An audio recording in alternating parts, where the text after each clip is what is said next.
In this video, I will show you how to create a Temu seller account and make money online. So let's jump straight into it. Now, in order to do this, the first thing you're going to want to do is come across to the Temu website, which is temu.com. You can do this on a PC, laptop, or mobile device. Now, once you're on the website, all you need to do is come down all the way to the bottom of the page. And at the very bottom, you're going to see these different options. Now, from here, you want to come across to where it says company info, and then come down and click onto the contact us link. Once you come across to the contact us link, what you can then do is click here where it says need help, and you can see the orange contact us link. So give that a click, and it's going to bring up a chat like this. And into the chat box, you just need to go ahead and basically say that you would like to sell on Temu. So I've just gone ahead and said I would like to set up a Temu seller account. And once you've sent that through, what they're going to do is direct you through to one of their support agents, where they're going to take you through the process, see if you're eligible to set up a seller account,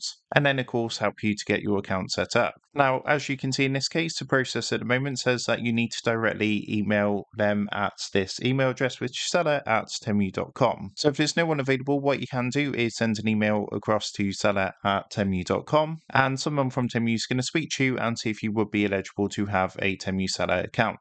So that is how to create a Temu seller account and make money online. With that being said, I hope this quick tutorial did help you out today, and if this did help you out, I would really appreciate it if you was to consider dropping down below the video, leaving a like, and also subscribing to the channel. With that being said, I just want to take a minute to thank you guys for watching this quick tutorial, and I will see you in the next video.